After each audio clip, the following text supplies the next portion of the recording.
19世紀アメリカにとって広大な大陸の開拓フロンティアとはまさに西の制覇だった。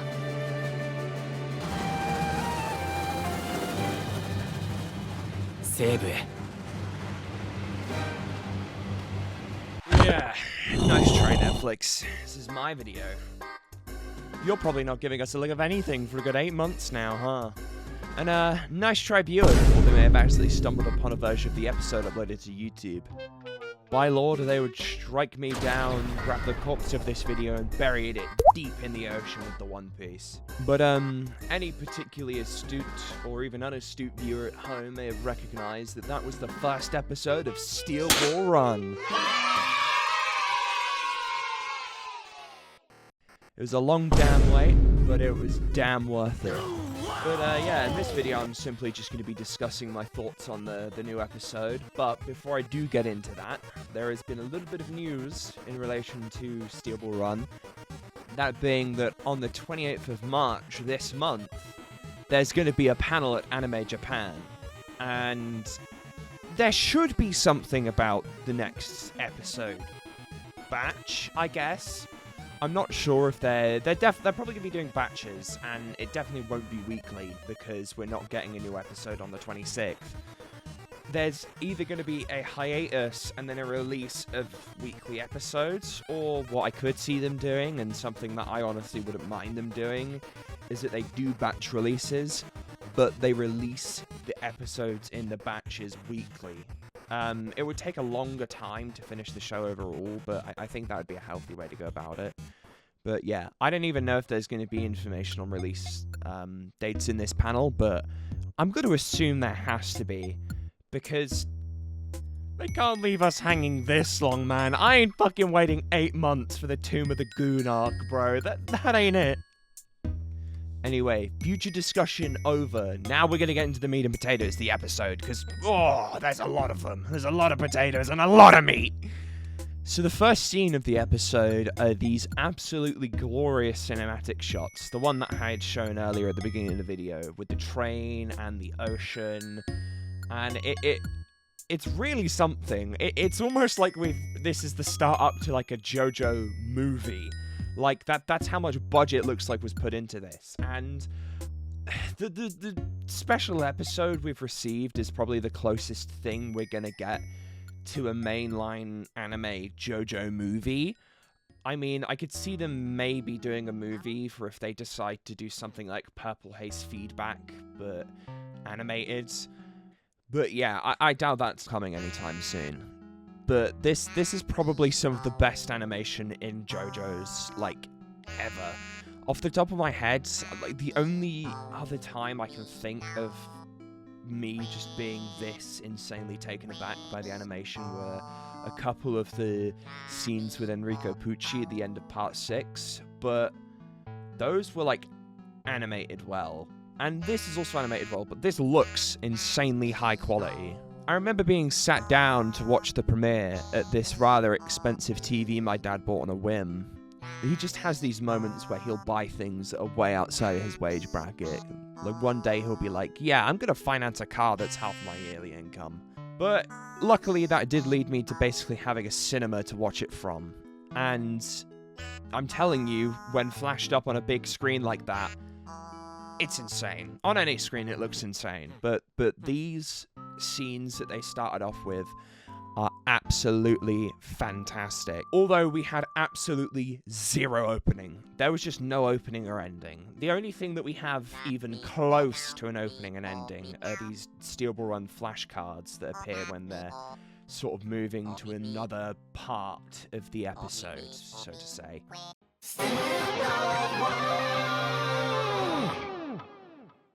And I really hope that these somehow stay in some capacity within the part, because I think they look really, really good. The thing that I can compare them to are in parts 3, 4, 5, and 6, where they have those little, like, sort of information things when a new stand is shown that will have the user, the stand, and the stand stats. It's like that, but there's absolutely no stand stats or anything like that on there, because there wasn't a single stand shown in this premiere. But anyway, the lack of the opening does give Netflix a little bit of hype to leverage against us for when they do eventually release the first episode, because if I'm being so for real, Steel Ball Run starts its first arc off with its 2 worst minor villains in the part. Which, according to Shuckmeister... That's why Steel Ball Run's so great, is it has the worst arc at the beginning. Which I kind of agree with, to be honest. There's not a lot of weak sauce in Part 7, I'll tell you that much. But, if there is any, it's definitely these 2 fights that are coming up for this next episode. But you don't need to be sad about those, because they're literally a flash in the pan. I mean, the immediate fight after them is fantastic. So, little anime onlys, you do not have to worry about the fights for the first batch, I guess, being shit from butt. Assuming that they're batches. And assuming that you somehow thought JoJo would be delivering shit from butt. I mean, that in itself is a crazy idea. But anyway, after the brisk cutaway from the opening scene, we have... Sandman! You lied to me. So the Sandman scene is still here, although it's only like half of it. Since there's more context now, I'm going to talk about the whole Sandman scene that I was talking about in the last episode, where I was speculating about what was coming in the first episode in the manga, where I was sort of purposely not talking about it for spoilers. But basically, Sandman is persecuted by his tribe for having books that he seemingly would have gotten from Gyro, and is ordered to be scalped by his tribe. But luckily, he's built absolutely different, so he's able to outrun them while they're on horseback, and then he runs to these rocks where he meets with his sister. He shows her the training wall that Gyro is at, and then he talks about joining the race. But in this one, his tribe are chasing him, and he just fucking... and then hides in a hole. Like, he just disappears. It's kind of wacky. I really think they could have gotten away with just showing the whole scene, but... I guess. It's kind of nice to have Sandman here. I really feel like it was going to be a thing if they either do it or not. Not sort of have this, like, compromising in the middle bit. Again, I'm not angry about it. I'm fine that it's here. I just don't understand why they didn't just have it be the original story, as opposed to this, like, sort of half-narrative thing that they've actually decided to go with. After this, we're at the ticket booth part of the episode. The race is teetering with racers absolutely everywhere. And then it cuts to Steven Steele at a press conference before the race. Fun fact about this episode, there is not a single mention about Lucy being her age here. Again, I'm sorry if you didn't watch the last one, but I went on about how Lucy is 14 for like so much of it. And clearly the Epstein Industries paid off David Productions to obfuscate the connections between Steven Steele and Epstein, because bro is worse than Epstein.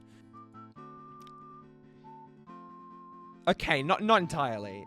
If anything, some of you are going to see his story when it actually comes about, and you're going to be like, yeah, it's weird as fuck, but he's not bad for it. Like, out of every pedophile in history, he's probably the GOAT pedophile. I don't fucking know, bro. You'll see when it comes round. This is why Steel Ball Run is peak. Oh, who's this guy? That's Gyro Zeppeli. He has balls. He fucking slimed the shit out of somebody with his balls, and this guy, Johnny Joestar, thought that was hot as hell, so he ran in and gave him a big strong clasp. Johnny was so awestruck by this clasping of the balls, and he had such the hots for Gyro, that he ended up enduring being flung around by a horse for a whole, assumedly, 8 to 12 hour night, just to impress him.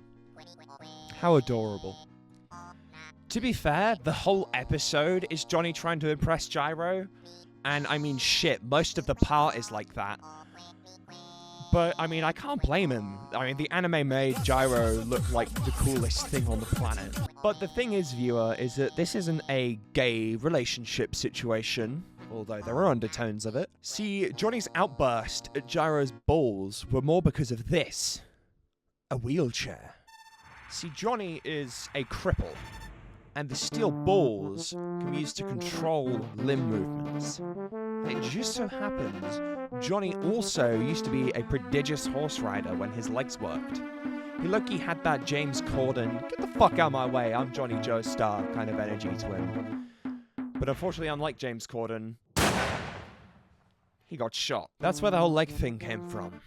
He went from the best to a bum overnight. Anyway, this sets up Johnny's motivation to join the race really, really well, and Gyro's mystic disposition is played so well here.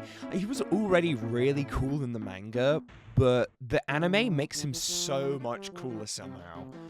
He's like the jock from any US high school sitcom. Like, everybody in the race swoons over him. He has fangirls. Anyway, the other guys would fit into this category. Something I did find weird, and I feel like it was like this in the manga anyway, but Poco Loco got more screen time in this episode than Diego did. The motherfucker that will be getting all the TikTok edits when he's shown more. Diego in future is somehow competing with Gyro when it comes to aura. He's like a hell of an upgrade to even Dio, whose whole shtick was being the inventor of aura farming all the way back in the 1800s.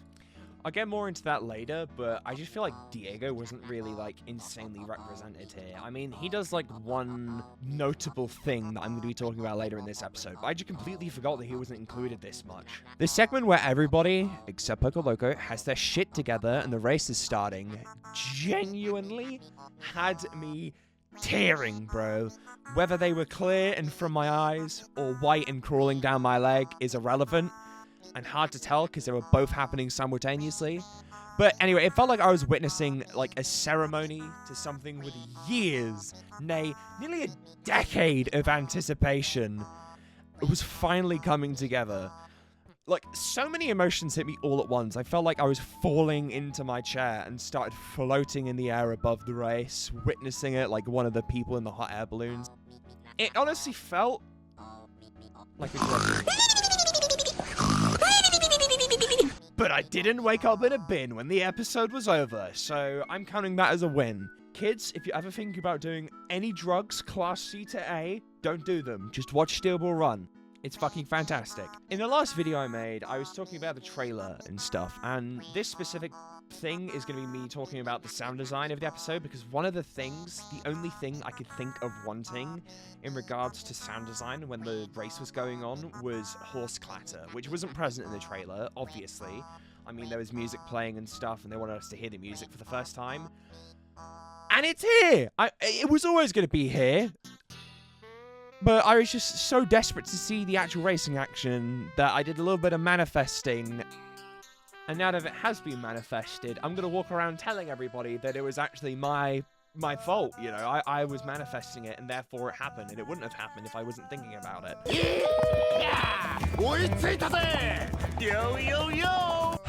But anyway, Avdol's back, and all of his time in the manga was basically completely matched in the anime. Araki must have fucking hated Avdol, because he had rewritten him into this new fucking story just to kill him a third time. Bear in mind, these are main characters that all don't appear in a future part. Avdol does, and Avdol does for the sole purpose of just being immediately written out the story again. Avdol, and to be fair, this is with me only having watched a couple of animes, but Avdol genuinely is like in such a weird position of being like a vital character that also just appears so infrequently. Like, he's just like, he does so much in part 3 within relations like introducing stands and stuff and tarot cards and being a mentor, but not only is he killed once and taken out of half the part, when he is brought back, it's for all of, like, what? How many episodes? It's for, like, the Egyptian glory god fights, right? But he's only there for a few of those anyway, and he's immediately taken out as soon as, like, the fucking Dio fight starts up. Like, he's equally pivotal and obsolete. It's so weird. I remember hearing in like an interview or just maybe like rumor that a while ago that like the reason that Araki first killed Avdol is because he overcomplicated his character design and he just didn't enjoy drawing him. So that he just killed him off and then brought him back later because he's like, oh wait, no, this guy actually does something. I need him to stick around. I wonder if he was planning to do the same with Avdol, but then also just remembered like, oh fuck, wait, this is why I don't draw this guy, and then killed him again. Like, most indecisive, like, anybody has ever been on drawing a character in the history of any media ever, I think. But anyway, I've been talking about Avdol for so long that I forgot to wake Poco up. No, he's gonna be late to the race. Surely there's no way that he even gets in, like, the top 10 now, is there, guys? Well, the thing is about Poco is that he went to see some spiritualistic motherfucker, and this person told him that he's 1 in 5 billion and that he has no enemies and that he's the luckiest man in the world. And with absolutely not a step of skepticism, he completely believes her and just enters the race anyway. Which, I mean, to be fair, he's already this deep, he might as well do it. The only thing he can do here is lose, and the only way he has a chance of not losing is if he takes the shot. But you'll come to find out in this episode that Poco is actually rather lucky. I mean, there are multiple instances of him just having fantastic luck, such as when this fucking cow skeleton magically manifests in front of him. And then also this scene, which was unfortunately not shown in the anime, where some horse shit is kicked into his mouth. But in the horse shit, money! So basically this guy's whole thing is that absolutely no matter what happens, everything will work out in the end. He's like that one motherfucker you know at school who will just not do a single lick of anything in relation to any of his work and somehow pass with absolutely stellar colours. But anyway, and it feels weird that I'm probably going to be talking about this character less, because again, I just forgot that he was hardly included in the first 12 chapters, aka the first episode.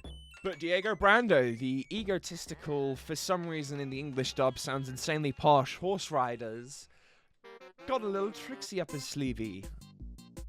Diego as a horse racer is probably the most prodigious in the race, other than maybe Johnny. But as we know, the ops slimed him out earlier on, so he's not been able to do much. Whereas Diego, he has techniques. And he's able to easily catch up to Gyro when he's many, many horse lengths behind him by dashing from side to side. Almost like he's teleporting between people. Wait a minute. What character and what character's ability do I know that can do something similar to that? I mean, with this kind of setup, I bet so many people are thinking that Diego's stand is gonna be the world. But like the part 3 Jotaro Dio Glazers, who absolutely like just can't hop off Star Platinum and the world's proverbial schlongs, won't even be that mad when Diego's stand is revealed. That's how fucking cool that he is and his stand is. I mean, stands aren't actually shown a lot at all in this episode. Something does appear related to a stand in this episode. It's nothing steel ball related, but the balls themselves are demonstrated so much here. And honestly, it kind of makes me think that I'm glad that there are no stands here, because like the new cool thing on the block is the spin and the steel balls. And obviously if we saw stands, like, it would be insanely hype.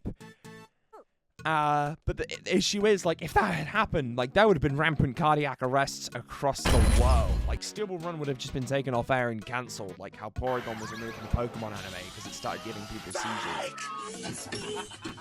Okay, honestly, maybe not, because people are actually having seizures with the Porygon thing, and as hype as Steel Ball Run is, I don't know if it actually caused people to go into a heart attack. Maybe. There are some dedicated fucking JoJo fans out there. But anyway, this lack of standage does allow the steel balls to completely shine here. Which, again, I'm proud of, because it, like, they were really cool. I love the fucking, I like the steel balls. I like balls. Balls are great. Unfortunately, and hopefully accidentally, there is actually a 6-7 reference in this episode. Which is crazy, because there were absolutely no sunglasses or hit markers in Phantom Blood. when hot montages and shit like that were at their absolute peak, JoJo isn't meant to be the one using the memes. It's meant to be the ones making them.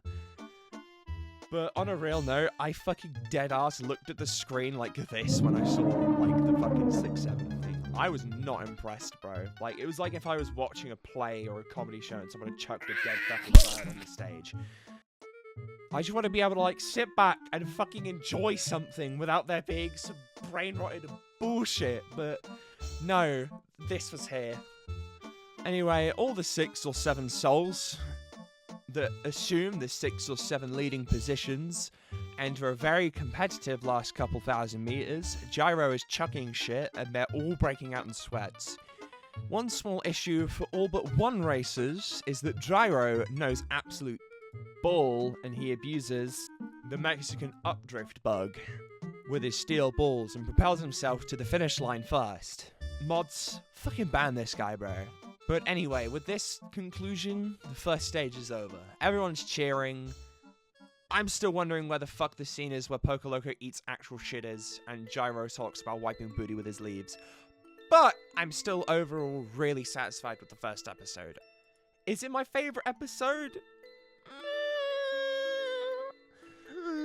Would it be my favorite episode if they had an ending where they played Genuine's Pony with shots of Gyro naked? 1,000,000% absolutely. It would be my favorite episode of any show ever, and I would have repeated that scene over and over all day in my head, and it would have been on repeat in my head, in my dreams. But yeah, anyway, that sort of concludes my opinions and reviews on the episode. As I said earlier, there is that, like, JoJo panel thing happening on the 28th. Your ball and chain. Look, I made my fun video on the beforehand and the video on the afterhand. Why they gotta talk about new shit? What the fuck? So I guess I'll see you sometime on or around the 28th. Anyway, the Netflix Chile, or Chile account, if you're American / a dipshit, did post this as well on their TikTok, but very, very quickly deleted it. So fuck knows what's going on with that. But the guy who made my little avatar for my YouTube channel is from Chile, so I trust absolutely everything the nation says as a whole. Anyway, thank you all so much for watching, and please like the video to endorse the entire nation of Chile, and I will see you later.